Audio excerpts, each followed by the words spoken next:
अस्सलाम वालेकुम नाज़रीन, प्रोग्राम सवाल के साथ मैं हूं आपका मेज़बान एहसन ज़िया। नाज़रीन, मिडिल ईस्ट के जंगज़दा माहौल के अंदर कुछ नई तब्दीलियां रूनुमा होती नज़र आ रही हैं। उसमें एक तब्दीली तो यह है कि इस वक्त ईरान ने गालिबन आज जो है पाकिस्तान के वाया से जवाब दे देना अमरीका को, जो कि अमरीका ने कुछ डिमांड्स की थी और बिहाइंड द जो सीन है, जो इनकी टॉक्स चल रही हैं उसमें मेरा ख्याल है कि आपको फाइनलाइज जो चीज़ें हो रही हैं उस तरफ चीज़ें जा चुकी हैं।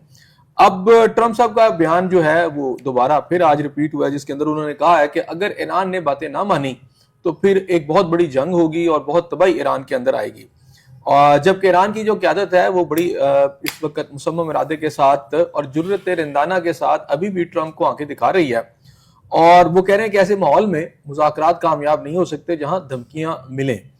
ऐसे में इजराइल जो है, उनके जराये से भी ये पता चल रहा है, उनके मीडिया से भी ये पता चल रहा है कि इजराइल जो है इस सारी डील को बड़े ध्यान से देख रहा है और इस पर खासा परेशान नजर आ रहा है।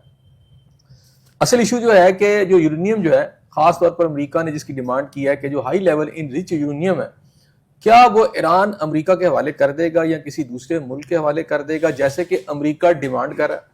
ट्रंप ने आज भी बात की है कि हम एटम बम जो है वो उसे बनाने नहीं देंगे। खैर, ईरान ने तो पहले भी एटम बम नहीं बनाया और ये मुज़ाकरात तो इनके पहले भी हो चुके थे, और ओबामा के दौर में ईरान एग्री भी कर चुका था कि हम इसको खास लेवल से ऊपर नहीं ले जाते। तो फिर ये सारी जंग करके, ये सारा कुछ करके ट्रंप को क्या हासिल हुआ? ईरान एक आपको नई पावर के साथ नजर आता है। पाकिस्तान की इस वक्त क्या सिचुएशन है, पाकिस्तान किस तरफ जाएगा? क्योंकि पाकिस्तान के बारे में यही कहा जा रहा है कि इस वक्त मीडिएशन का किरदार तो हम कर रहे हैं, लेकिन अगले हफ्ते शायद कोई नई टेबल जो है दोबारा पाकिस्तान में सज सकती है। इसके अलावा लोकल एक इशू जिस पर आज हम बात करेंगे, बड़ी इंपॉर्टेंट बात है, वो ये है कि पाकिस्तान के अंदर अद्वियात, यानी एक तरफ महंगाई, बेरोजगारी है, खुराक जो है वो या तो मिल नहीं रही है, और मिल रही है तो बहुत ज्यादा उसकी कीमतें, यानी इन्फ्लेशन बहुत ज्यादा है। तो ऐसे में जो अद्वियात हैं उसके बारे में आज जो सेनेट की कायमा कमेटी को जो रिपोर्ट पेश की गई है उसमें बताया गया है कि गुज़िश्ता 2 साल के अंदर ये जो अद्वियात की कीमतें ये 100% बढ़ चुकी हैं। जब से ड्रैब का कंट्रोल इससे हटा है, मुतलका जो इदारों का कंट्रोल हटा है, तो मासवाए जो लाइफ सेविंग जो अद्वियात हैं उनकी कीमत का तयन तो कर रहे हैं गवर्नमेंट के इदारे, लेकिन जो बाकी तमाम इदारे जो हैं निगरान दौर हुकूमत के अंदर, इनको आज़ादी दे दी गई थी कि जो कंपनियां जो हैं वो अपनी कीमत का तयन जो है खुद कर लें। तो अगर उनका मुनाफा देखा जाए तो वो बहुत हाई सतह पे जा चुका है। तो आज जो नाराजगी की गई कायमा कमेटी के अंदर, उसमें ये बड़ा वाज़ेह तौर पर कहा गया कि इस तरह की किसी आज़ादी को हम जो है कंपनियों को नहीं देंगे कि अवाम की सेहत के साथ खेलें। डेफिनेटली अद्वियात की एक खास हद तक जो कीमत है उसको वहां तक रहना चाहिए ताकि आम आदमी की एक्सेस जो उन अद्वियात के ऊपर जो रहे।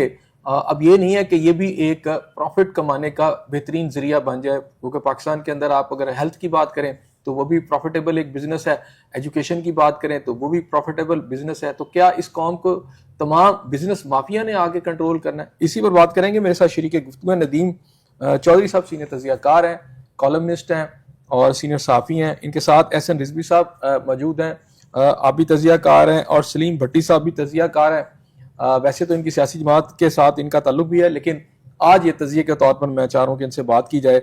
सबसे पहले नदीम चौधरी साहब, क्या कहते हैं अमेरिका के हवाले से इस वक्त क्या लग रहा है आपको? बहुत शुक्रिया एहसन ज़िया साहब।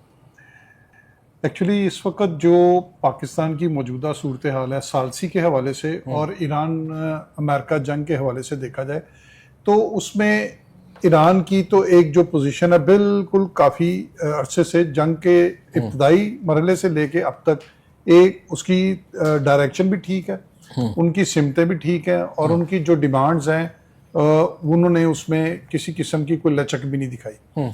और नज़र ये आ रहा है कि ईरान इस वक्त जो जिस पोजीशन में है, अमेरिका आहिस्ता आहिस्ता उसकी बातों में सफारतकारी में उसके जाल में फंसता चला जा रहा है, और वक्त के गुजरने के साथ साथ दुनिया को ये एहसास होता जा रहा है कि अमेरिका अपनी पोजीशन खो रहा है ठीक सुपर पावर की। उसमें सबसे इम्पोर्टेंट चीज़ ये है कि ट्रंप का गैर संजीदा रवैया जो है वो अमेरिका की बहुत ज़्यादा तजलील का बायस भी बन रहा है। अब अमेरिका के अंदर एक नई सिलसिला ये शुरू हो गया कि आगे चुके आगे इस साल के एंड पे दोबारा उनके मिड टर्म इलेक्शन भी हैं, तो उसमें अपोजिशन ने इस वक्त ट्रंप को आरे हाथों लिया हुआ। ट्रंप का जो 200 अरब डॉलर का बजट था जंग के हवाले से वो भी मंजूर नहीं हुआ, बल्कि उसके ऊपर शदीद तरीन तनकीद हुई है। और यहाँ तक तनकीद हुई है कि ट्रंप को जहनी तौर पर मफलूज और ट्रंप को एक गैर संजीदा और ट्रंप को एक अनस्टेबल आदमी कहा गया और अपॉर्चुनिस्ट कहा गया। उसको कारोबारी तौर पर उसको देखा जा रहा है कि ये अपने कारोबार के लिए अमेरिका को दांव पे लगा रहा है। और अमेरिका के अंदर एक सोच जो है वो बड़ी डेवलप हुई है, वो ये है कि इसराइल के बेनिफिट की खातर अमेरिकन कुर्बानियां दे रहे हैं और अमेरिका सफर कर रहा है। और अमेरिका ने इसराइल की वजह से एक बेहतरीन खलीज के अंदर अपनी पोजीशन को खो दिया है। अब इसमें यह है कि कुछ लोग इंटरनेशनल लेवल पे जब इस बारे में डिस्कशन होती है वो कहते हैं कि ट्रंप का ये ख्याल था कि वो यूरोप और पूरी दुनिया को मिला के अपने जहाज जो है आबने हरमज से जब गुजारेगा तो ईरान की ये जरूरत नहीं होगी कि वो इनके ऊपर हमला करे। लेकिन वो अपने इस मकसद में कामयाब नहीं हुआ और उसने सिर्फ नाकाबंदी की हद तक अपने आप को रखा हुआ है। दूसरी तरफ ये है कि अब जो मुज़ाकरात हो रहे हैं वो इस बात पे हो रहे हैं कि आबने हरमज को खोला जाए या ना खोला जाए। अल्टीमेटली ईरान के मुतालबात मंजूर होते नजर आ रहे हैं। और दूसरा मरहला जिसकी वजह से ये जंग हुई थी वो थी यूरेनियम और जोहरी तवानाई के ऊपर ईरान का कंट्रोल। वो जू का तू मौजूद है, जैसे पहले था वैसे ही है और जैसे पहले पाबंदियां थी वैसे ही पाबंदियां रहेंगी। तो इसका ये मतलब है कि जिस वजह से ये जंग शुरू की गई थी वो सेकंड प्रायोरिटी पे है। और इस जंग के बाद जो ईरान ने अपना मुतालबा आबना हरमज के हवाले से रखा था उसको फर्स्ट प्रायोरिटी पे आ गया। अब तेल जो है वो युआन और रशियन करेंसी में भी जो है वो इस्तेमाल हो रहा है। अब देखना यह है कि सालसी की सारी पोजीशन में दुनिया ने तो अपनी पोजीशनें ले ली हैं। दुनिया जो है वो इस सुपर पावर के अप्स एंड डाउन के अंदर अपने बेनिफिट्स वॉच कर रही है। पाकिस्तान ने कहा अपने बेनिफिट्स वॉच किए। सबसे इंपॉर्टेंट वजह ये है जी, मैं उसकी तरफ भी आऊंगा कि क्या पाकिस्तान ने इसमें फायदा उठाया या क्या नुकसान हुआ। एहसन रिजवी साहब, आपको क्या लगता है, चूंकि ये जो शटल डिप्लोमेसी हो रही थी, अच्छा फिर अब टेबल सज गई, वो भी कामयाब नहीं हुई, फिर यह है कि अब आप उनकी जो लिस्ट इधर भेज रहे हैं उधर से आने वाली लिस्ट इधर आ रही है। तो अमेरिका की तरफ से लिस्ट भेज दी गई थी, अब ईरान ने जवाब देना है। जारी बात है, क्रिटिकल पॉइंट है। अब ईरान का जवाब अगर तो अमेरिका की मर्जी के मुताबिक आ जाता है तो शायद तो फिर तो मुआहदा हो जाए, और अगर नहीं आता, कुछ और चीजें होती है, तो फिर आप क्या देख रहे हैं? बहुत शुक्रिया एहसन साहब।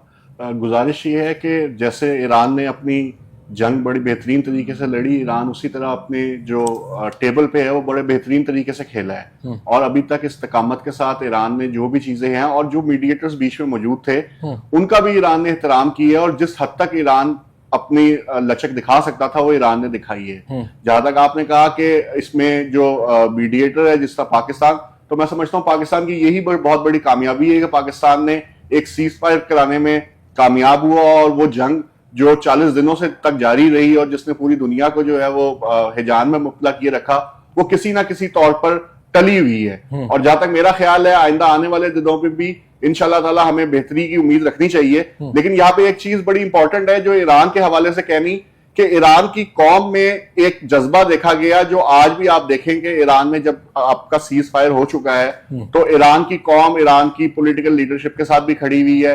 ईरान की कौम आज भी जो है ना उसी जोशो जज्बे के साथ मौजूद है, जबकि अमरीकी कौम जो है अपने सदर के खिलाफ हो चुकी है।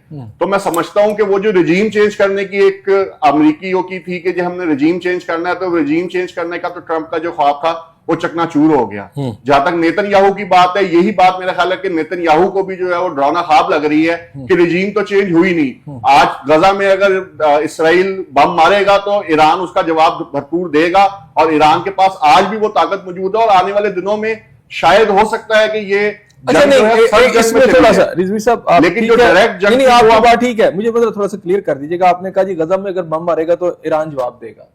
बात यह है कि ईरान के ऊपर जब अटैक हुआ, ईरान ने बिल्कुल जुर्रत रंदाना का मुजाहरा किया, ये बिल्कुल उसका जवाब दिया, लेकिन गजा पूरा तबाह हो गया, ईरान ने कोई जवाब नहीं दिया था वहां पे। जो ईरान की हुकूमत है और वहां पे जो हिजबुल्लाह है, वहां पे जो इस तरह की तंजीमें काम कर रही हैं, सारी दुनिया जानती है कि उसको नहीं, जो आपका गजा है वहां हिजबुल्लाह नहीं है, वो तो लेबनान के अंदर है, लेबनान के अंदर हमास है।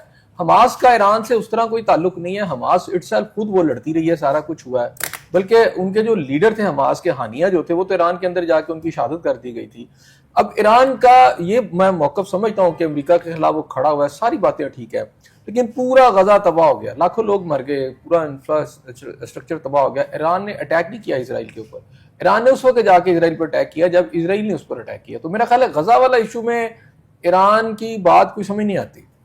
जहां तक गजा की बात है, देखें अगर ईरान ने अटैक नहीं किया तो और किस इस्लामी मुल्क ने जो है मैंने वही कहा ना कि जब इसराइल ने ईरान पर अटैक किया तो ईरान ने जवाब दिया ना। तो कम मैं तो सिर्फ कह रहा हूँ गजा के मामले में बुरे को अगर ईरान ने उसको घर तक पहुंचाया है तो वो बात ठीक है आपकी, मैं उससे डिसएग्री नहीं कर रहा। और जहां तक बात रही है कि ये कि ईरान ने, मैं समझता हूं कि ईरान की कौम ने भी बड़ा इस्तकामत का मुजाहरा किया और आने वाले दिनों में भी, लेकिन देखें जंग जो है वो किसी मसले का हल तो है नहीं। पाकिस्तान में भी उसके असरात आए हैं और हमारे हमसाया ममालिक में भी उसके असरात गए हैं।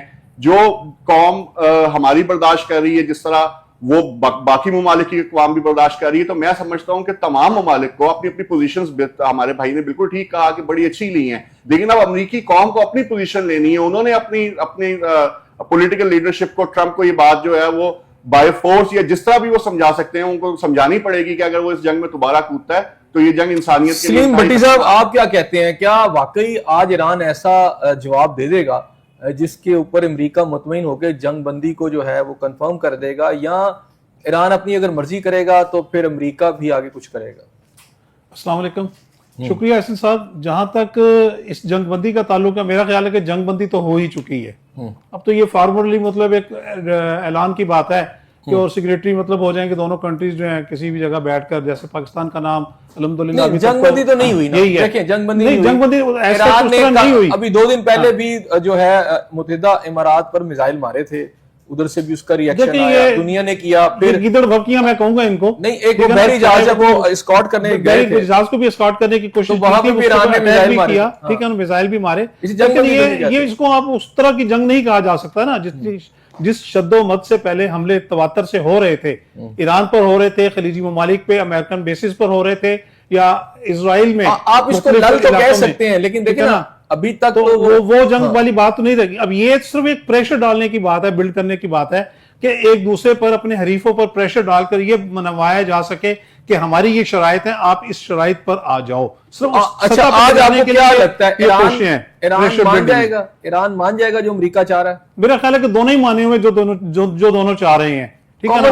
ईरान ने तो पहले भी कह दिया था कि हम अफजूदगी उस हद तक नहीं लेकर जाएंगे यूरेनियम की कि एटम बम बना लिया जाए, ठीक है ना, और ना हम एटम बम बनाने के हक में हैं। एटम बम का तो कोई इशू पहले भी नहीं था, अमेरिका वही बात वही है कि वो एक सठियाया हुआ शख्स है, ट्रंप जो है एक बूढ़ा आदमी जो है, बिजनेसमैन, जो एक सियासतदान होता है उसमें और बिजनेसमैन में ये बुनियादी फर्क होता है कि सियासतदान न सिर्फ अपनी कौम के बारे में सोचता है, अपने मुल्क के बारे में सोचता है, बल्कि अक़वाम आलम की बात भी करता है, इंटरनेशनल पीस की बात भी करता है, ठीक है ना, इंटरनेशनल स्टेबिलिटी की भी बात करता है, इंटरनेशनल इकोनॉमी की भी बात करता है। लेकिन अनफॉर्चुनेटली जो बिजनेसमैन होता है उसको सिर्फ अपनी कंपनी नजर आ रही होती है कि मैं अपनी कंपनी को किस तरह से एस्टेब्लिश करके अपने जाती असासाजात को बुलंद से बुलंद सतह पर ले जाऊं, और यही करने की वो कोशिश कर रहा था ट्रंप, और अभी भी वो इसी कोशिश में है। इसी वजह से पूरी दुनिया के अलावा अमेरिका की अपनी कौम, अमेरिका के अपने सियासतदान, अपोजिशन पार्टी नहीं, उसकी अपनी पार्टी के लोग भी उसकी कही हुई बातों के ऊपर कोई मस्बत जवाब नहीं दे रहे और उसकी रिक्वेजिशंस को रिजेक्ट कर रहे हैं। अच्छा, तो ये तो सबसे बड़ी बात आपका कहना यह है कि आज जो जवाब ईरान की तरफ से जाएगा उसके बाद ये जंग बंदी है वो बिल्कुल कंफर्म हो जाएगी। वी होप कि इंशाल्लाह ताला ये मुकम्मल हो जाएगी। फिर बाकी जिस तरह बात हो रही है कि यूरेनियम के हवाले से, वो एक अलग इशू है, वो चलता रहेगा। यूरेनियम दे देगा ईरान, मेरा नहीं ख्याल कि वो देगा, इशू है, मेरा नहीं ख्याल कि वो देगा, और ना ही देना चाहिए, इसलिए कि अच्छा वो नहीं देगा, सॉवरेनिटी है ये, ठीक है ना। और ईरान, अमेरिका पहले भी मतलब इस चीज पे बस बातें ही करता था, इस पे कोई ऐसा झगड़ा भी नहीं था खास, ठीक है ना। अभी ये कहने की बातें हैं, बाद में कहेगा अच्छा चलो ठीक है जी, गारंटी आ गई है। आप मुझे बताएं, ये भी कह रहे हैं कि वो नहीं देगा, असल इशू तो यूरेनियम है ना, तो वो नहीं देगा तो फिर अमेरिका, इसीलिए यूरेनियम पे तो बात भी नहीं होने जा रही ना फौरी तौर पे, नहीं उसी पे जा रही है ना। हार्मूज पे बात हो रही है कि हार्मूज की बात आगे, हार्मूज की तो हो ही रही है अभी तो, यूरेनियम मेन इशू है जिसके अंदर इनरीच है, जो अमेरिका कहता है हमारे हवाले कर दें, वहां उसके अंदर ये बात भी हो रही है कि किसी दूसरे मुल्क के हवाले कर दें।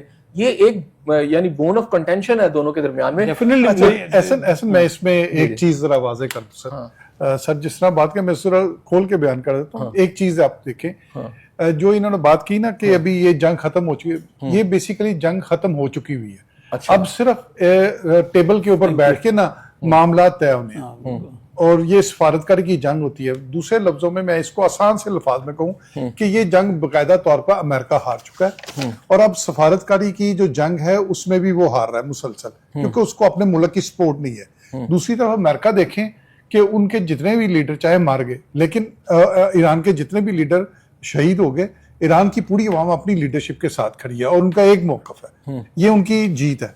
अब मैं आता हूँ आप अमेरिका, अब ट्रंप की तरफ आ जाए। ट्रंप ने जो सबसे पहले बात छेड़ी थी मीडिया के अंदर, उन्होंने इस जंग शुरू की थी, वो रिजीम चेंज की थी। जब रिजीम चेंज उनको उसमें कामयाबी नहीं हुई तो फिर ट्रंप ने खिफत के दौर पे ये कहा कि हमने जितना असला और दिया वो लोगों ने बाहर निकाला ही नहीं, यानी कि उन्होंने उस मुल्क के अंदर जो है वो दखल अंदाजी करने की पूरी कोशिश की, उसमें मुकम्मल तौर पर नाकाम हुए। फिर उसके बाद उन्होंने जोहरी हथियारों की बात की, न्यूक्लियर की बात की, उससे पीछे हट के फिर उन्होंने तीसरी बात की कि हम पेट्रोल के जितने एसेट हैं उनके ऊपर हम कब्जा कर लेंगे। फिर उससे पीछे हटे और अब जाके आपने हरबस के ऊपर जाके अब लेन देन की बात हो रही है कि आप हमारे जहाज भी निकलने दें, आप युआन में भी उसकी पेट्रोल की जो है वो कीमत वसूल कर सकते हैं, आप रशियन रूबल में भी कर सकते हैं। तो बात ये इसका है, तो मतलब हुआ ईरान जो था उसने अपना जो ईरान जो है अपनी वो स्वै जो कायम की है, ईरान उसने आइंदा से अब नए रूमर से जो भी जो गुजरेगा जहाज जो है बहरी जहाज, उससे जो वो 100% टैक्स लेगा सर, वो 100% वो अमेरिका उसको मान लेगा, सर, दुनिया मान लेगी। 100% टूल टैक्स देगा। यूरोप और बाकी मुल्क सब मान चुके हुए हैं। ईरान सिर्फ उसमें ये चाह रहा है, पाकिस्तान अमेरिका उसमें ये चाह रहा है कि अमेरिका और उसके इत्तेहादी जो हैं वो टूल टैक्स ना दें, या टूल टैक्स की कोई ऐसी शक्ल हो जिसकी वजह से उनकी फेस सेविंग हो। अब अमेरिकन सिर्फ अपनी फेस सेविंग चाह रहे हैं, और इस सारी फेस सेविंग के अंदर जो सफारतकारी है उसमें पाकिस्तान जो है वो अमेरिकन लॉबी का एक अहम रुकन बन के सामने आया। देखिए, इस जंग ने सियासी ब्लॉक और इकोनॉमिक जोन डेवलप किए हैं। अब जो इकोनॉमिक जोन डेवलप हुआ है उसमें एक चीज नजर आ रही है कि इकोनॉमिक और सियासी ब्लॉक जो बन रहा है उसमें ईरान, रशिया, चाइना और ये पूरी तरह एक तरफ खड़े हैं, और इनकी सियासत जो है और हर तरीके से नजर आ रही है कि उन्होंने बेनिफिट्स अपने वॉच किए। अब दूसरी तरफ जो है अमेरिकन ब्लॉक में इसराइल है, यूएई चला गया। अब पाकिस्तान जो है वो एलानिया तो नहीं शामिल हुआ, लेकिन अपने अमल से पाकिस्तान जो है वो अमेरिकन ब्लॉक में शामिल हो गया। हमें इस चीज अच्छा नहीं, लेकिन कहा यह कहा जा रहा है, देखिए आपने थोड़ा सा पाकिस्तान को कहीं और रख दिया। कहा यह जा रहा है कि जो दो ब्लॉक बनकर सामने आए, इसमें एक इजराइल है, अमेरिका है, उसमें यूएई है, और अब इंडिया उसमें शामिल हो गया, और इस तरफ जो है चाइना, रशिया, पाकिस्तान और सऊदी अरब है। सर, पाकिस्तान तो कहीं है ही नहीं। फिर वही कहा, इस चीज को आप बिल्कुल, इस चीज के ऊपर डिबेट होनी चाहिए, और ये डिबेट पार्लियामेंट के अंदर होनी चाहिए, पब्लिकली होनी चाहिए। इसको, ये डिबेट इस तरह से नहीं होनी चाहिए कि बंद कमरों में बैठ के आप ये तय कर लें कि जनाब अमेरिका ने आप जाके सलूट मारते रहे और कहें नोबल, हमने उस गुंडे को, आलमी गुंडे को हमने नोबल के लिए नामजद कर दिया और उसको जो है वो नोबल इनाम मिलना चाहिए। आपको तो शर्म आनी चाहिए इतना कहते हुए भी। ठीक हो गया। जिस बंदे ने गजा के अंदर बच्चों को मारा, जिसने गजा के अंदर फलस्तीनियों का, मुसलमानों का कत्लेआम किया, आप उसको नोबल के लिए नाम कर रहे हैं, और बाद में कह रहे हैं कि हमने सालसी में बेशुमार। आपने सालसी में किया क्या है? आपने सालसी में तो ये किया है, आपने सालसी में ये किया है कि जो $100 फी बैरल का पेट्रोल था, जो आज से 4 साल पहले 150 रुपए का था, आपने 400 रुपए कर दिया। आपने अवाम का तेल निकाल दिया। ठीक हो गया। सालसी के नाम पे अवाम का तबाह कर दिया। एहसन साहब, एक बात बताइएगा कि 9 मई को ईरान ने यह कहा है कि वो बिल्कुल फंक्शनल हो जाएंगे, उनकी वहां पे जो भी डेली लाइफ है, रूटीन में उनके इदारे, हर चीज काम करेगी। और ईरान एक ऐसा मुल्क है जहां जंग लगी है, बाकायदा वहां बम्बार्डमेंट हुई, ईरान ने भी जवाब दिया। तो ऐसा मुल्क इतनी तेजी से रिकवर करके, रिस्टोर करके, they are back on their feet, और वो कह रहे हैं कि 9 मई से हम बिल्कुल ठीक होंगे, ऑपरेशनल होंगे हर तरह। अच्छा, इसमें 2 पॉइंट है। एक तो ये कि अगर ऑपरेशनल हो रहे हैं, इसका मतलब है कि जो बात भट्टी साहब ने की कि यानी उनको भी नजर आ रहा होगा कि जंग बंदी है इसलिए ऑपरेशनल हो गए हैं। दूसरी, पाकिस्तान के साथ अगर इसका कंपैरिजन किया जाए तो हमारे तो यहाँ जंग भी नहीं हुई, हमारे तो यहाँ ऐसा कुछ भी नहीं हुआ, लेकिन हमारा यहाँ लॉकडाउन ही नहीं खत्म हो रहा। हमारे यहाँ पर जो शेड्यूल्स आ गए हैं उसने पूरे कारोबारी लाइफ को, यानी एक बुरा हालात हमें यहाँ पे नजर आ रहे हैं। तो अगर मैं जंग वाले मुल्क से, जिनकी वजह से सारा कुछ हुआ है, वहां नॉर्मलाइजेशन की तरफ चीजें जा रही हैं, हम ज्यादा और दिगर क्यों हो रहे हैं?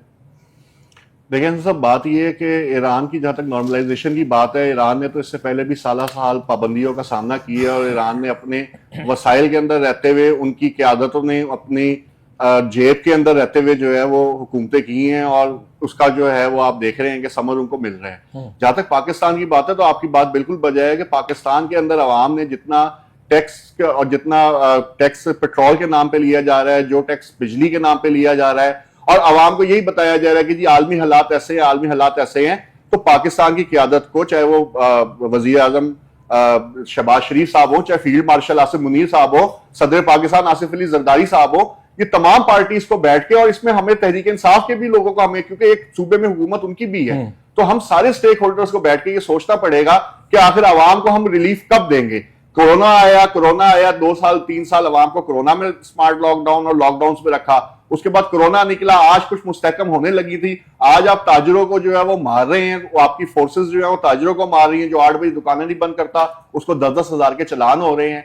पूरा जो एक नेटवर्क है वो आप रोड पे निकल जाए, अल्लाह की कसम ऐसा लगता है कि जैसे कोई सरकारी भत्ताखोर फिर रहे हैं। ट्रैफिक पुलिस है तो वो देमार, अगर देखें आपने आवाम को 400 रुपए पेट्रोल देना था तो आप खुदारा कम से कम जो चलान हुए आवाम के वो ही माफ कर देते पिछले, कि चलें ये तो चलान थे ना, आप माफ कर देते, कोई तो ऐसी चीज लेकर आते कि उससे आवाम को कोई रिलीफ मिलता। लेकिन ना आवाम को बिजली में रिलीफ है, ना आवाम को किसी किस्म का टैक्स में रिलीफ है, ना आवाम को पेट्रोल में रिलीफ है। और इसमें आपको एक और बात बताऊं कि जिस काम के लिए फोर्सेस, खासतौर पे हम, क्योंकि हम पंजाब में बैठे, पंजाब की बात करेंगे, पैरा फोर्स बनाएगी कि जी वो करेगी, रेट्स को कंट्रोल करेगी, वो सब्जियों के रेट को कंट्रोल नहीं कर रहे हैं। वो एक अजीब ही उसमें पड़े हुए हैं कि जो दुकान 15 मिनट लेट खुली हुई है उसका उठा के सामान ले जाते हैं, उस पर वो ताले लगा देते हैं। तो मैं समझता हूं कि तमाम सूबाई हुकूमतों को और वफाकी हुकूमत को एक पेज पे बैठ के, और ये बैठते हैं कौमी सलामती के मामला के लिए बैठते हैं, तो ये भी कौमी सलामती का मामला है। अगर आपकी कौम भूखी सोएगी तो ना कोई हमें वोट देगा, जब हम वोट मांगने जाएंगे वो हमें जूते मारेंगे।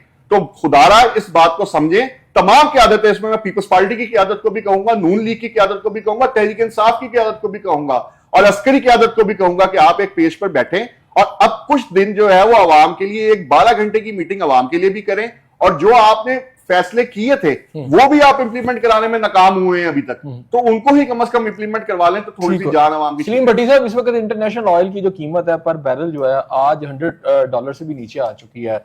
जो ब्रेंट ऑयल है वो तकरीबन कोई 97-98 का चला गया है, और जो WTI है वो तकरीबन वो 91 रुपीस पे, यानी बैरल डॉलर पे चला गया है। तो अब तो 100 से भी नीचे आ गया, लेकिन पाकिस्तान में इस पर कोई रिलीफ नहीं है। अवाम क्यों मिलेगा रिलीफ पाकिस्तान में? पाकिस्तान के अवाम को रिलीफ क्यों दे? पाकिस्तान की अवाम करती ही क्या है? क्या पाकिस्तान की अवाम इतनी बाशऊर है कि अपने हक के लिए खड़ी हो सके? क्या पाकिस्तान के अवाम इतने बाहिम्मत हैं कि अपने हक की आवाज बुलंद कर सकें? नहीं, आवाज तो करते हैं, कोई नहीं बुलंद करते, सुनता ही कोई नहीं। बिल्कुल नहीं करते। ये तो बिरयानी की प्लेटों पर बिकने वाली कौम बन चुकी है, बदकिस्मती है हमारी। ठीक है ना? आज जरा सी बात होती है, मतलब तो आवाम उसको आराम से अडॉप्ट कर लेती है, तो ठीक हो गया, जितनी मर्जी बात हो। आप ये देखें, ये सारी बात है करप्शन की। हमारे हुक्मरान, में किसी एक पार्टी की बात नहीं कर रहा, किसी एक शख्स की, एक सियासतदान की बात नहीं कर रहा, लीडर की, मिन हैसुल कौम। जहां पूरी कौम ही करप्ट हो चुकी हो तो हमारे हुक्मरान भी तो वैसे ही आएंगे, बल्कि उससे ज्यादा बदतरीन आ रहे हैं। कौन सा दौर है? मैं अपने तालिब इल्मी के जमाने से बात अगर करूं, ठीक है ना, आपके कुछ सवालों वो एडवांस जवाब हो जाएगा उसका, कि हम स्कूल में पढ़ते थे तो जो हालात थे, मेरा ख्याल है कि शायद वो कंपैरेटिवली बेहतर थे। ठीक है ना? जुल्फिकार अली भुट्टो का दौर था, उसके बाद मार्शल लॉ आना शुरू हुआ। मार्शल लॉ आया तो अफगान हुकूमत के नाम पर डॉलरों की जो बारिश हुई, और असला जो हमारे तालीमी इदारों में आया, और क्लाशुकोव के साथ हेरोइन भी हमारे तालिब इल्मों के मुंह में चली गई, और चर्च जो है उनके नाकों में, नथरों में घुस गई। तो ये करप्शन जो थी, मतलब अच्छा, आप कहते हैं से लेकर मंसूर एडमिरल से लेकर, ठीक है ना, अगर फौजी एस्टेब्लिशमेंट की बात कर रहे थे तो वो फौजी भी तो हमारे ही भाई हैं ना, हमारे ही बच्चे हैं। अच्छा, एक बात जो फौज में भर्ती करते हैं, बट ये ब्यूरोक्रेट मतलब जो एक गरीब किसान का असिस्टेंट कमिश्नर बन के अवाम रिएक्शन नहीं देती है सड़कों पर, बिल्कुल नहीं देती अवाम। कल एक इवेंट हुआ है, क्या हम इस इंडिकेशन समझे कि यार ये इवेंट जो है अवाम का जो रिएक्शन है बढ़ेगा? बिलावल भुट्टो साहब जा रहे थे कराची के अंदर कहीं पर, और उनकी कोई 60-70 गाड़ियां प्रोटोकॉल की साथ थी, कोई 10-15 गाड़ियां गुजर चुकी थी, अवाम को घंटों से उन्होंने रोका हुआ था। तो लोगों ने नहीं फिर देखा कि ये कौन सा प्रोटोकॉल है, वो घुस गए, उन्होंने गुस्से में आकर वो, फिर हमने देखा कि उनके प्रोटोकॉल की 2 गाड़ियां कोई पीछे रह गई, कोई घूम के आ रही है, फंस गई। उन्होंने उस प्रोटोकॉल के साथ उनको गुजरने नहीं दिया। अवाम का रिएक्शन इस हद तक था। इसे क्या बारिश का पहला खतरा समझे? जो आप कह रहे हैं कि अपने हक के लिए नहीं निकलते, घंटों इन्हें इंतजार करना पड़ता है, बल्कि यूं कहें कि जूते वो कहते हैं ज्यादा पड़े। तो क्या लगता है कि अवाम जो जूते खा रही थी वो खड़ी हो चुकी है, और ये रिएक्शन आपको पब्लिक में आगे बढ़ता नजर आ रहा है? मुझे ये बताएं कि वो जो पब्लिक एट लार्ज थी, वो चंद सर फिरे नौजवान जो गुस्से में आके आगे निकल आए, ठीक है ना, उनके आने से क्या होगा? बाकी जहां तक प्रोटोकॉल का ताल्लुक है, ये तो हमारी एस्टेब्लिशमेंट और ब्यूरोक्रेसी का पैदा किया हुआ है, ठीक है ना। नाम नेहाद मतलब हम दहशतगर्दी की कभी बात करते हैं, कभी सिक्योरिटी की बात करते हैं, और अपने लीडरों को, लीडर तो आवाम से हैं। जुल्फकार अली भुट्टो शहीद से लेकर, मैं बच्चा था उस वक्त, मुझे याद है, ठीक है ना, मैंने 5वीं या 4थी क्लास का स्टूडेंट था, बहसी स्काउट, उनसे हाथ मिलाया उस वक्त एक पब्लिक गैदरिंग में, स्कूल में, स्टेडियम में आए थे, स्पोर्ट्स का कोई इवेंट था। उसके अलावा बिलावल भुट्टो अवाम में जा रहे हैं, लोग धक्के भी मार रहे हैं, बेनजीर भुट्टो को हमने देखा है, ठीक है ना, बिलावल भुट्टो को भी धक्के पड़े, लोगों ने कारकुन, कोई सिक्योरिटी का इशू नहीं होता। ये कौन इशू बनाते हैं? ये मैं कहता हूं, ये एस्टेब्लिशमेंट वाले, ब्यूरोक्रेसी वाले ये बनाते हैं, ये पॉलिसियां बनाते हैं। ऐसे है ना, 3 घंटे पहले रोड ब्लॉक करने की क्या जरूरत थी? बिलावल भुट्टो ने कहा था, ये आसिफ जरदारी कहता है, ये हत्ता के नवाज शरीफ भी कहता है कि मेरे लिए 3 घंटे पहले रास्ता ब्लॉक कर दो। बेनजीर भुट्टो की शहादत हुई है, ये ब्यूरोक्रेसी करती है सारी हरकतें। बेनजीर भुट्टो की शहादत हुई है, जो आपको पता है, वो भी तो एक जलसे के अंदर ही सारा कुछ हुआ। जलसे के अंदर हो गया था, उससे पहले लियाकत अली खान का भी तो शहादत का वाकया एक जलसे में ही हुआ था ना। तो ये इशू नहीं है। ये इंदिरा गांधी का भी मतलब जो हुआ था, उनके सिक्योरिटी गार्ड ने मार दिया था। हमारे यहाँ पेट्रोल की कीमतें भी कम नहीं हुई, और आपको पता है कि आज जो एक नई खबर यह है कि IMF को यह कहा गया कि 200 तक जो मिल रहे थे आपको यूनिट, एक स्लैब, उसकी सब्सिडी खत्म, उसकी सब्सिडी खत्म कर दी ये 2027 से ये सब्सिडी खत्म हो जाएगी। हाँ। एक्चुअली $1.2 बिलियन का जो कर्जा कल मिल जाएगा, उसकी कल अप्रूवल हो जाएगी, 8 मई को उसकी अप्रूवल हो जाएगी। उसके बाद जो है ये उसमें वादा किया गया है कि हम ना सब्सिडी खत्म कर देंगे। एक्चुअली मैं इसकी जो सलीम भट्टी साहब भी बात कर रहे थे, इस हुकूमत के पास कोई मुआशी कोई उसके पास ना ऐसा प्लान नहीं है जिसके तहत इस मुल्क को बाहर निकाला जा सके। इसकी मैं एक बड़ी सी वजह आपको बता दूं कि अभी तक जो है ना, पाकिस्तान का जो ट्रेड डेफिसिट है वो $32 अरब से बढ़ चुका है, और इस साल तारीख का सबसे बड़ा ट्रेड डेफिसिट आएगा जून में, $40 अरब हो जाएगा। तो इतनी हमारी एक्सपोर्ट्स इससे यानी $33 बिलियन तो हमारी एक्सपोर्ट्स है। ट्रेड डेफिसिट है 32 अरब। इससे पहले ये ट्रेड डेफिसिट सबसे बड़ा 2018 में मियां नवाज शरीफ छोड़ के गए थे, वो $20 अरब का छोड़ के गए थे, और छोटे मियां साहब ने उसको 2 से ज़रब दे दिया, 20 का $40 अरब कर दिया। ये 4 साल कारकर्दगी है जनाब छोटे मियां साहब की। अब इसमें जो सबसे इंपॉर्टेंट बात वो मैं आपको बताता चलूं कि तारीख का ये सबसे बड़ा जो खसारा था, इसमें एक चीज और भी शामिल थी। पाकिस्तान से जितना कोई पैसा निकाल के लेके जाता था ना पाकिस्तान से बाहर, उसके ऊपर एक कानून था कि किसी को कोई पूछा नहीं जाएगा। ये कानून 2018 तक था, इमरान खान के दौर में ये काला कानून खत्म किया गया, और नवाज शरीफ पूछेगा नहीं, इसे काला कानून कहते हैं। इसे काला कानून यानी पूछा जाएगा, ले जा नहीं सकता। इमरान खान साहब के दौर में उस पर बार लगा दी गई, फिर बार लगा दी गई कि अब इन 4 सालों में आपका 55 खरब रुपए पहले आपका कर्ज था, जो इन 4 सालों में आपका 85 खरब रुपए से ज्यादा हो चुका है। ठीक है। आप पहले 3 खरब रुपया उसके ऊपर सूद देते थे, अब आप 8 खरब रुपया सूद देते हैं। पहले कैपेसिटी पेमेंट आप 2.2 खरब रुपया देते थे, अब आप 3.2 खरब रुपया देते हैं। यानी कि आपकी कैपेसिटी पेमेंट, और खौफनाक बात ये है, जो कैपेसिटी पेमेंट बिजली की मद में, जो मैं उसको डकैती कहूंगा, ये नेशनल डकैतियां हैं, जो मुआहदे जो IPPs के साथ है, ये नेशनल डकैतीज है। तो ये नेशनल डकैतियां जो है, इसके तहत जो है पाकिस्तान का अब तक सिर्फ 15 सालों में 2015 से 2025 के दरमियान तकरीबन $50 अरब कैपेसिटी पेमेंट में पाकिस्तान अदा कर चुके हैं। आपके टोटल कर्जों का आधा खरब रुपए से भी ज्यादा बनते हैं ये तो। हाँ जी इसमें अभी आप अंदाजा करें कि आपके ऊपर आप रोजाना की बुनियाद पर अगर इसको लेते हैं ना, तो इन 4 सालों में रोजाना की बुनियाद पर 20 अरब रुपया कर्जा लिया जा रहा है। अच्छा, फिर मुझे ये बताएं, मैं वही कंपैरिजन करना चाह रहा था कि जंग हो रही है ईरान के अंदर, वहां उसका इंफ्रास्ट्रक्चर तबाह हो रहा है, ट्रंप ये क्लेम कर रहा है कि हमने वहां बर्बादी फेर दी है। वो 9 मई को ऐलान कर रहे हैं कि हमारी अभी ट्रेनें भी चलेंगी, हमारी बसें भी चलेंगी। ट्रंप तो एक झूठा आदमी है। नहीं, एक मैं बात कर रहा हूँ, चले जंग तो ही ना, मिसाइल गिरे इजराइल। मैं ये कह रहा हूँ कि उनका इंफ्रास्ट्रक्चर, जंगज़दा मुल्क जो है वो 9 मई को, यानी और 2-3 दिन के बाद वो फुली ऑपरेशनल हो गया। हमारे यहाँ कोई जंग भी नहीं हुई, हमने किया भी कुछ नहीं। तो मैं आपको बता रहा हूँ, हमारे मुल्क के अंदर इस वक्त जो है वो कोई सिस्टम नहीं। हमारे मुल्क के अंदर लूट मार है, किस तरीके से नेशनल एसेट्स को लूटा जाए, किस तरीके से कौमी खजाने को खाली किया जाए। आप ये अंदाजा करें कि पिछले साल 3300 अरब रुपया जो है बिजली का आपने वापडा ने पब्लिक से पैसे लिए बिलों की सूरत में, उसमें से 2900 अरब रुपया आपने दे दिया कैपेसिटी पेमेंट की मद में। आपको मैं एक खौफनाक मिसाल और देता हूं। साहिवाल का एक कोल पावर प्लांट है, पहले ये 3 पावर प्लांट ये भी नवाज शरीफ साहब ने लगाए थे, पोर्ट कासम, चाइना हब को और साहिवाल कोल, ये कोयले के ऊपर चलने थे। अब इस कोयले के ऊपर चले जो गवर्नमेंट को एक रिपोर्ट पेश की गई है असेंबली के अंदर, वो ये पेश की गई है कि जनाब 2024 से अब तक जो कोल खरीदा जा रहा है वो इंटरनेशनल रेट है 45,000 टन, 45,000 रुपए फीट टन, और पाकिस्तान के साहिवाल कोल पावर प्लांट को सप्लाई दी गई 78,000 रुपए फीट टन, यानी कि सिर्फ 18 माह के अंदर 50 अरब रुपए का ठेकेदारों को फायदा दिया गया। ये सब क्यों किया जाता है? ये सब नजर आ रहा है, ये ठीक हो गया इसी पर। मैं दूसरे कोई एहतसाब नहीं है, कोई अदारा नहीं है, ठीक हो गया नितिन, जैसे वो पॉइंट आ गया इसी सॉरी भाई की बात मैं थोड़ी सी बढ़ाऊंगा। पहले इस प्लांट्स को डेवलप किया गया इंटरनेशनल, मतलब जो कोल, मतलब जो होंगे कि इंपोर्टेड कोल होगा, और अब पाकिस्तान को मजीद लूटने के लिए उसको लोकल, मतलब जो हमारा थर का कोयला है उस पर कन्वर्ट करने की कोशिश की जा रही है, और उस पर भी अरबा डॉलर जो है वो खर्च किया जाएगा कन्वर्शन। मैं चाह रहा हूं एक बात का, साहिवाल कोल पावर प्लांट जब लगा था ना, तो उस वक्त चाइना की टीम आई थी, उन्होंने कहा ये बड़ा जुल्म है कि आप कराची से कोयला उठाएंगे 1000 किलोमीटर के फासला तय करके आप साहिवाल में लगा रहे हैं, तो आप कराची में लगाएं, आपको 1000 किलोमीटर का फासला क्यों तय करना है? उसके लिए 5 स्पेशल ट्रेनें बनाई गई, बोगियां चलाई गई और ठेके दिए गए।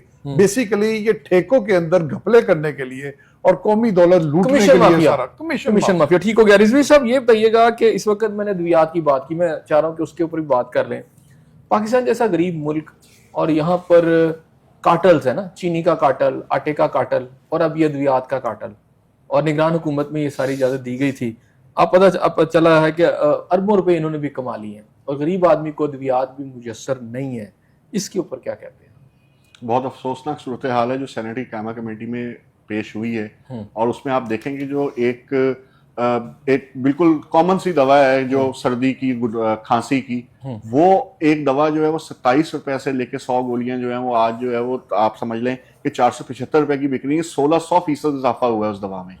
और इसी तरह जो आम जरूरियात की जो दवाएं हैं वो महंगी हुई हैं, और मैं समझता हूं कि एक माफिया है हर उसमें बैठा हुआ, कि ना कोई जो है वो ड्रग इंस्पेक्टर्स का कंट्रोल है, ना हमारे जो एसीज और ये जो हमारे बेबीज और बाबू सारा दिन डाले लेके घूमते हैं, और ये ब्यूरोक्रेसी। मैं मानता हूं सियासतदान भी अपनी जो है वो जिम्मेदारियों को कबूल करे, लेकिन सियासतदानों को चाहिए कि साथ साथ इनको भी डंडा दें और ये पूछे तो सही कि ये कौन सा जो है वो रेट कंट्रोल हो रहा है। जहां तक ये अद्वियात की बात है, कायमा कमेटी की जो रिपोर्ट है वो इंतहाई हौलनाक है। उसमें जो है वो जो जितनी इंसानी जरूरियात की अद्वियात हैं जो रोजमर्रा उसकी है वो सारी महंगी हुई हैं, जो आप रोजमर्रा तौर पर इस्तेमाल करते हैं। और जिन अद्वियात को उन्होंने कहा है कि उनकी कीमतें बराबर रही हैं, वो अद्वियात है जो कभी कभी इस्तेमाल की जाती हैं। तो मैं समझता हूं हुकूमत को इसके ऊपर सख्त जो है वो क्रैक डाउन करना चाहिए, और सबसे पहली बात यह कि उस तरह की पॉलिसीज बनानी चाहिए कि उसमें जो माफिया है उसका किरदार कम हो सके, और जो ये बीच में जो कमीशन एजेंट्स हैं इनका किरदार कम हो सके, और आवाम तक जो अद्वियात है जो उसकी बुनियादी जरूरियात है। अच्छा, ईरान के अंदर ये सारी जंग के दौरान ना तो कीमतें बढ़ी, ना वहां पर ऐसी कोई इशू आया। पता यही चला कि जो लोग वहां पर होमलेस हुए हैं उनको भी ईरानियन ने बड़ी अच्छी इमारतों में रखा, उनको खुराक दी, और वहां पर कोई ऐसा मसला नहीं आया। यानी इस पूरी जंग के अंदर हमने नहीं कोई ईरानियन देखा कि जो अपने मुल्क को छोड़ के जा रहा हो, या वो पाकिस्तान की तरफ आके पनाह ले रहा हो, या कहीं और गया हो। जबकि पाकिस्तान, आपको पता है कि यहाँ आए रोज ये वाकयात हैं कि वो डंकी लगा के लोग जा रहे हैं, और ये यानी हिजरत करने वाले में नौजवान सबसे ज्यादा माइग्रेशन की जा रही है, और एयरपोर्टों पर उनको उतारा जाता है। वो इतने पैसे लगा के, एक तो ये बड़ा अफसोसनाक है कि फिर उनको वहां से भी धकेला जाता है, और ये सिलसिला एक अजीब सा पाकिस्तान जो आपको नजर आ रहा है। इसको किस तरह देखते हैं, इस कंपैरिजन को? मिनहासुल कौम हमें इस बारे में सोचना पड़ेगा, और मैं आपको फिर एक बात करूंगा कि तमाम सियासी जमातों को बैठना पड़ेगा, और खुदा के वास्ते आज एक मिसाक मईशत भी कर लें, बैठ के अपनी जो सियासी लड़ाइयां हैं, जो पॉइंट स्कोरिंग्स हैं, जो आपके हैं, वो हम करते रहें। लेकिन इन द एंड हमने जाना इस अवाम के पास भी है, तो एक मिसाक मईशत करें, बैठें, देखें कि पाकिस्तान की मईशत को, जिस तरह ये मेरे भाई कह रहे थे कि पाकिस्तान की मईशत को संभालने वाला कोई भी नहीं है। ये अन्नेवाही चली जा रही है, कर्जा लिए चले जाते हैं, उस कर्जे से जो है वो खर्चे किए चले जाते हैं, उसमें से जो है वो उसके जो है जब उसकी वाजबात देने होते हैं वो आवाम की जेब से निकलवाते रहते हैं। और अब तो सूरत हाल ये आ गई है कि आप अपने घर में अगर जो आपका रोजमर्रा कैश है, एक आम आदमी वो जेब में निकलवा के निकलता है तो पहले उसको ट्रैफिक पुलिस वाला लूट लेता है, अगर वो उससे बच जाता है तो पैरा फोर्स वाला उसकी दुकान पे छापा मार लेता है, अगर वो उससे भी बच जाता है तो शायद जो है वो LWMC का सुना है कि 4 माह का बिल जो है वो जारी कर दिया गया है लाहौर वेस्ट मैनेजमेंट को। मुझे तो समझ नहीं आ रही कि हुकूमत क्या चाह रही है, कि जेबें काटना चाह रही है। तो खुदारा अब तमाम स्टेक होल्डर्स को एक टेबल पे बैठना चाहिए और आवाम के लिए जो रियायतें दे सकते हैं वो दें, लेकिन वो वक्त जो है वो दूर नहीं है कि जब आवाम, जिस तरह आपने बात की प्रोटोकॉल की, मेरे भाई ने भी की, बात बिल्कुल ठीक है कि बिलावल भुट्टो जरदारी को तो किसी हद तक उस प्रोटोकॉल की जरूरत है, क्योंकि उनकी मां को भी शहीद किया गया, उनके नाना को भी शहीद किया गया, उसकी खानदान पे हमले होते रहे हैं। लेकिन उस प्रोटोकॉल के बारे में आप क्या कहेंगे जो एक 17वें 18वें ग्रेड का ऑफिसर, 19वें ग्रेड का ऑफिसर लिए फिरता है, आगे पीछे डाले हैं, बच्चों को जो है स्कूल से वो डाले लेने जा रहे हैं। तो खुदारा ये जो आपकी अयाशियां हैं उसको कम करें, ब्यूरोक्रेसी की अयाशियों को कम करें, हुकूमती शाह खर्चियों को कम करें, आवाम को कोई रिलीफ दें। और अगर आपने आवाम को इसी तरह तकलीफ देनी है तो मुझे तो नहीं लगता कि आइंदा आने वाले इलेक्शंस में आप इस काबिल रहेंगे या हम इस काबिल रहेंगे कि जाके आवाम से ठीक हो गया। अच्छा भट्टी साहब, वो एक शेर है ना कि जी अमीर क्या सादा है, बीमार हुए जिसके सबब उसी अतार के लड़के से दवा लेते हैं। थोड़ा सा मैंने उसको हल्का सा चेंज कर दिया है। अब इन्होंने, रिजवी साहब ने कहा जी कि मिसाके मईशत किया जाए। मसला ये है कि इस हमाम में तो सारे नंगे हैं और किन्हों ने करना है, यानी वो काटल जो कि इस वक्त असम्बली में बैठे हुए हैं, हुकूमत में बैठे हुए हैं। अब उसमें अगर आप बात करें मौजूदा, तो उसमें नवाज शरीफ की जो गवर्नमेंट है या शहबाज शरीफ साहब की जमात है वो भी इक़्तिदार में है, आपकी जमात भी इक़्तिदार में है। चले फेडरल में आप कंपोजिशन पे तो नाराज़ हो सकते हैं कि नहीं जी पीपल्स पार्टी ने भी कोई वजारतें नहीं ली, तो पिछले कई सालों से आपकी सिंध में गवर्नमेंट है, इसी तरह PTI की खैबर पख्तूनख्वा में गवर्नमेंट है, नून वालों की यहाँ पर गवर्नमेंट है, किसी ना किसी एक शक्ल में गवर्नमेंट तो मौजूद है और यही सारे इसके जिम्मेदार हैं। तो क्या ये मिसाके जमहूरियत जो है, मिसाके मईशत करेंगे? बिल्कुल करना चाहिए। अगर ये मिसाके नहीं, मैं ये सलीम भट्टी साहब से जरा पूछना चाह रहा हूं। अच्छा एहसन भाई, मैं 2 सवालों के जवाब देना चाहूंगा। जो एक सवाल जो आपने मुझसे किया नहीं मेडिसिन के हवाले से, क्योंकि मेरा पर्सनल एक्सपीरियंस है, मैं फार्मास्यूटिकल का डिस्ट्रीब्यूटर से लेकर उसका मैन्युफैक्चर तक रहा हूं और मैंने अपने कैरियर का स्टार्ट लिया था ना, जो कैरियर का स्टार्ट लिया था अपने, मैंने एज ए डिस्ट्रीब्यूटर भी, उससे पहले मैंने कंपनी के में बतौर मेडिकल रिप्रेजेंटेटिव भी तो फिर आप तो बड़ी डिटेल से मेरे पास वो भी एक्सपीरियंस है, मैं वो भी आपसे शेयर करना चाहूंगा। लेकिन मिसाके मुईशत की बात कर लूं, जहां तक मिसाके मुईशत का ताल्लुक है, पाकिस्तान पीपल्स पार्टी अच्छा प्लीज पीपल्स पार्टी को डिफेंड ना कीजिएगा, हमेशा कहती रही है। नहीं डिफेंड ना कीजिएगा, नहीं डिफेंड नहीं कर रहा मैं, उसमें पूरी तरह जिम्मेदार है। नहीं मैं डिफेंड नहीं कर रहा, उसमें फिर ये ज्यादती हो जाएगी कि आप वो कहते रहे हैं कि मिसाके मुईशत करें। और अगर मिसाके मुईशत होता है जिसमें तमाम पॉलिटिकल पार्टीज, चाहे मैं समझता हूं कि उसमें जो पार्लियामेंट के अंदर पार्टीज हैं वो, या कुछ पार्टीज ऐसी जो नेशनल लेवल पे मतलब काम कर रही हैं, मजहबी जमातें भी हों चाहे, और वो पार्लियामेंट में ना भी हों, उनको भी साथ मिलाकर बैठकर कुछ चीजें तय कर बेहतर बनाने के लिए हम ये काम करेंगे और वो करना चाहिए। अद्वियात की तरफ आ जाए जरा। अब आ जाए अद्वियात की तरफ। आज पाकिस्तान में जो कोई एंटीबायोटिक एक इंजेक्शन 1 ग्राम का 6 या 700 रुपए का मिलता है, मैं दावे के साथ कहता हूं कि वो 25 से 20 रुपए के दरमियान, उसकी ज्यादा मैन्युफैक्चरिंग कास्ट नहीं होती, टोटल हर चीज पैक, ये तो हजारों गुना ज्यादा, हजारों गुना। वही दवाई जब गवर्नमेंट ऑफ पंजाब खरीदती है, गवर्नमेंट ऑफ पाकिस्तान खरीदती है, गवर्नमेंट ऑफ सिंध खरीदती है, उसी इंजेक्शन को खरीदती है 400 450 रुपए का। ठीक है ना। और उसमें तमाम उनके अकाउंटेंट जो एक बिल बनाने वाला दफ्तर में MS के साथ बैठा होता है, MS हो गया, CEO हो गया, DEO हो गया, जितने लोग हैं उन सबके कमीशन होते हैं। ठीक है ना। उसके बाद वो ही दवाई जो है जो 20 से 25 रुपए बिकती है, वो मार्केट में आके 600 से लेके 700 रुपए तक सेल हो रही है, बदकिस्मती से एंटीबायोटिक का इंजेक्शन जो जान बचाने वाली अद्वियात में भी होता है। इसी तरह कोई भी महंगी से महंगी तरीन टेबलेट 1 या 2 रुपए से ज्यादा नहीं बनती। मैं चैलेंज से कहता हूं, तो फिर फार्मास्यूटिकल कंपनी सबसे बड़ा, फार्मास्यूटिकल कंपनियां ही नहीं, हम बहैसियत मिनासिल कौम से लेकर हमारे तमाम सियासतदान, मैं उस वक्त 90s की बात आपके साथ करूं, मेरा ताल्लुक बहावलपुर से है। बदकिस्मती से मियां नवाज शरीफ के वजीर सेहत जो थे, जिनका ताल्लुक बहावलपुर से था, उन्होंने, हमने सुना मार्केट में कि 3 करोड़ रुपया मिनिस्टर साहब ने लिया है रिश्वत का, कीमतें बढ़ने लगी हैं और कीमतें बढ़ी। वो 3 करोड़ से लेकर एक ऐसा वक्त भी आया कि मेरा एक भाई, मेरा एक दोस्त एक मिनिस्टर के पास बैठा हुआ था अपनी फार्मास्यूटिकल कंपनी की मेडिसिन रजिस्ट्रेशन कराने के लिए, फाइलों पे साइन कराने के लिए। तो वो मुझे कहा, मैंने उससे फोन किया, मैं यार कहां बैठे हो, मैं तुमसे मिलना चाहता हूं। तो मैं तो इधर इस्लामाबाद आया हूं। मैं तो पेशावर आ रहा हूँ, अपने बिजनेस टूर पे था उस वक्त। तो मैंने कहा कहाँ हो? कहता इस मिनिस्टर के पास बैठा हूं। मैं कहा मेरा ताल्लुक है, मैं आऊं? कहता ना तू ना अभी काम खराब हो जाएगा, दस्तखत नहीं करने होने, पैसे नहीं लाने तेरे को।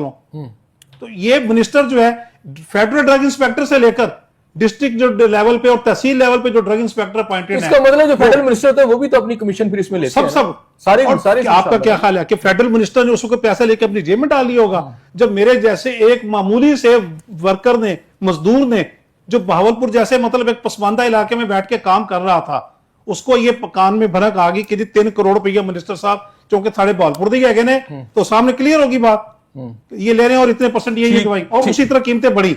अब दूसरी तरफ मैं एक चीज और निशानदेही करना चाहता हूं, ये डॉक्टर्स जो हैं ये भी एक बहुत बड़ा माफी है। डॉक्टर साहबान जो हैं, ना सिर्फ अब वो बात खत्म हो गई कि डॉक्टर साहब कहते जी पैसे दो तो मैं दवाइयां लिखता जाऊंगा, या उनके गाड़ियां दे दी जाती थी चाबियां, या उनके बच्चों को यूरोप में पढ़ने भेज दिया जाता तो उनकी फीसें कंपनियां देती थी। अब तो डॉक्टर कहता है ये दवाई बना दो और बाहर इन मेडिकल स्टोर पे रख दो, बस। वो डॉक्टर अपनी ही दवाइयां लिख रहे हैं इस मुल्क में, यानी उससे आगे चले गए, तरक्की कर ली है, उससे भी आगे चले गए हैं। बात वही है कि जब तक हम जेनेरिक मेडिसिन, जिस तरह किसी जमाने में जुल्फिकार अली भुट्टो साहब ने एक फार्मूला पेश किया था कि जेनेरिक मेडिसिन के अलावा जैसे इंडिया के अंदर है इस वक्त। इंडिया में है, ईरान में है, यूरोप में है, पूरा यूरोप है, ठीक है ना, कहीं आपको दवाई नहीं लिखी जा सकती। हमारे अपने बच्चे बहन भाई आते जाते रहते हैं अच्छा, कुछ थोड़ा सा इन्होंने किया था कोई लॉ मेकिंग टाइप की ऐसी चीज के, कोई डॉक्टर ऐसा नहीं करेगा, लेकिन उसमें कोई इंप्लीमेंटेशन पाकिस्तान में कौन सा कानून है जो नहीं है, और इम्प्लीमेंटेशन असल बात तो इम्प्लीमेंटेशन की, अमल की। ठीक हो गया। नदीम चौधरी साहब, इस पर आपको डॉक्टर ऐसा मिलता ही नहीं है कि जिसको हम कहें कि यार तू खुदा वास्ते दवाई लिख रहे हैं। मैं सलीम भट्टी साहब की बात को ना थोड़ा सा आगे बढ़ाता हूँ।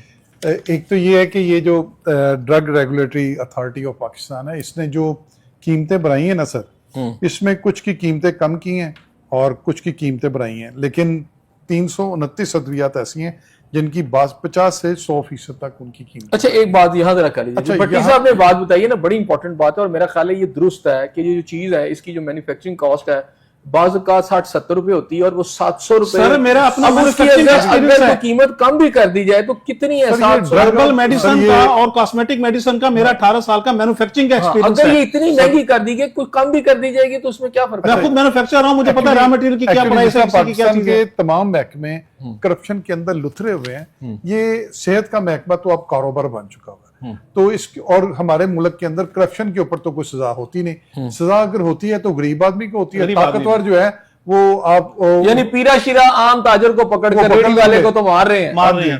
आप देखें ना, वो बड़ी इमाम वालों का तो वो पूरी कॉलोनी साफ कर दी और वन कॉन्स्टिट्यूशन में चूंकि सारी शराफी है उसके ऊपर कमेटी बन गई। तो ये पाकिस्तान का एक कल्चर बन चुका है जिसमें अशराफिया ताकतवर है और वो पूरा मुल्क लूट कर खाने को तैयार बैठी है, उसको कोई रोकने वाला नहीं है। यानी कि मैं एक छोटी सी इनकी बात को मैं आगे बढ़ाता हूँ कि आप ये देखें पाकिस्तान के ऊपर जिस तरह ग्रिप की हुई है फार्मास्यूटिकल कंपनियों में, ये फार्मास्यूटिकल कंपनियां बाय डिजाइन पाकिस्तान के अंदर आई हुई हैं और पाकिस्तान का बेड़ा गर्क कर दिया इन्होंने। और पाकिस्तान के अंदर हर्बल मेडिसिन के ऊपर अगर कोई एक यूनिवर्सिटी बनी थी हकीम सईद साहब की, तो हकीम सईद साहब को कत्ल कर दिया गया और कहा जाता है कि उसके पीछे भी फार्मास्यूटिकल कंपनियों का हाथ था। कभी किसी मेडिकल कॉलेज के ऑनर को कत्ल होते आपने देखा है या सुना है? कभी नहीं सुना होगा। एक बनी थी यूनिवर्सिटी सिर्फ। और आपका जो कल्चर है इसमें सबसे ज्यादा जो प्रॉब्लम है वो एलोपैथिक मेडिसिन की वजह से, जो ड्रग एडिक्शन है, ये एक बहुत बड़ा माफिया है और ये नशा बेचने से भी बड़ा मुनाफे बख्श कारोबार है। इसके ऊपर वैसे हुकूमत को सोचना चाहिए। लेकिन दूसरी तरफ में आपको जो तवज्जो तलब बात है वो ये है कि आज से 50 साल पहले जब भुट्टो साहब का दौर था तो लाहौर के अंदर आबादी जो थी वो 40 से 45 लाख थी। यहाँ पे सिर्फ 5 टीचिंग हॉस्पिटल थे भट्टी साहब, 5 टीचिंग सरकारी टीचिंग हॉस्पिटल सिर्फ 5 थे। अब भी सिर्फ 5 ही हैं सरकारी। उन्हीं को एक्सटेंड किया जा रहा है, उन्हीं को एक्सटेंड किया जा रहा है। 2 करोड़ की आबादी हो चुकी है। आपने सेहत को कारोबार बना दिया, आपने एजुकेशन को प्राइवेट हॉस्पिटल जो खुल गया ना उनको कामयाब आपने एजुकेशन को कोई आपके पास मंसूबा नहीं है पब्लिक को रिलीफ देने का, कोई आपके पास मंसूबा नहीं है कि सस्ती अद्वियात सस्ता इलाज दे दे, महंगी तालीम को आपने कारोबार बना दिया। तो पहुंच आज से 50 साल पहले, मैं आपको सिर्फ एक फिगर, आज से 50 साल पहले पंजाब में जो सरकारी स्कूलों की तादाद थी वो 62,000 थी, इस वक्त सिर्फ 48,000 रह गई है। आबादी कितनी हो गई है? 4 गुना बढ़ गई है। 2.25 लाख आपके प्राइवेट स्कूल्स हैं जो इस वक्त आपको एजुकेशन दे रहे हैं। आपने तो अवाम को बेयारो मदद कर छोड़ दिया है। 20 अरब रोजाना, 20 अरब रुपए रोजाना आप कर्जा ले रहे हो। आपने 4 सालों में 4000 अरब रुपए कर्जा ठीक लिया। हो गया, चलो सर, 40,000 होना क्या चाहिए? सर एक सवाल मैं आ रहा हूं। सर एक एक सवाल। बच्ची जहरा जो है वो कैंसर की मासूम बच्ची जिसकी टांग काट दी गई, किसी अस्पताल ने उसको दाखिल करना गवारा नहीं किया। कैंसर के नाम पर आप हॉस्पिटल बनाए हुए हैं, आप दावे कर रहे हैं मतलब इंसानियत की खिदमत के, और वो बच्ची जो है मैं 4 सिर्फ दिन एक सवाल है सर, एक सवाल छोटे से सर, एक सवाल, एक दाखिला सवाल मिला है। 40,000 अरब रुपए कर्जा लिया आपने 4 साल में, कोई पूछने वाला है कि ये अच्छा कहां से सर, खर्च अब हुआ? होना क्या चाहिए? मैं हेल्थ के बारे में बात कर रहा हूँ, ये जो अद्वियात वाली है, मैं चाह रहा हूँ कुछ सजेशन देते हैं। Generic medicine, generic medicine. जी नदीम साहब, आप बताएं। आप सर इस पूरे निजाम के ऊपर ना चेक एंड बैलेंस होना चाहिए। ड्रग जो है रेगुलेटरी अथॉरिटी, इसको तो बिल्कुल खत्म कर देना चाहिए। जी रिजवी साहब, आप क्या कहते हैं? मैं तो ये समझता हूँ जी, जितनी अथॉरिटीज हैं वो सिर्फ आवाम का गला दबाने के लिए हैं। तो अगर इन अथॉरिटीज ने करना कुछ नहीं है, चाहे वो नेपरा हो, चाहे ड्रग रेगुलेटरी अथॉरिटी हो, चाहे जितनी भी अथॉरिटीज हैं, तो इससे बेहतर है उनको खत्म कर दिया जाए। अच्छा, ठीक मेरे हो गया। भाई जो है ना पीपल्स पार्टी से हैं, अच्छा, और नहीं- ये अपनी हुकूमत के खिलाफ चलो, बोल रहे मेरा हैं। टाइम नहीं, नहीं है, मैं ये कह रहा था एक जनरल बात कर रहे हैं। हुकूमत की बात नहीं हो रही देखिए, सर। पीपल्स पार्टी आवाम से है ठीक और है। हमने कल आवाम से वोट लेने जाना जी है। बिल्कुल। अच्छा और हम भट्टी इसके साहब, बाद जो है टाइम अपनी खत्म क्यादत करना को है। भी करते हैं। जी भट्टी साहब, आप क्या कहते जी हैं? मैं सिर्फ यही अर्ज करूंगा कि जेनरिक मेडिसिन, जब तक जेनरिक मेडिसिन में हम नहीं जाएंगे, ये कंट्रोल जो है, ये चाहे कोई अथॉरिटी बना लें। यहां तो अनफॉर्चुनेटली हमने खुद देखा कि वो जो ड्रग कोर्ट में बैठे हुए चेयरमैन थे, जो कुछ कर रहे थे उस पर अल्लाह की अमान, बस इससे जी, ज्यादा मैं बहुत क्या कहूं। शुक्रिया नाज़रीन, आपने मेरे शुरा की बातें सुनी। इस दुआ के साथ कि अल्लाह ताला आपको अपनी रहमतों के साए में रखे। अपने मेजबान एहसन ज़िया को इजाजत दीजिए। अल्लाह हाफिज।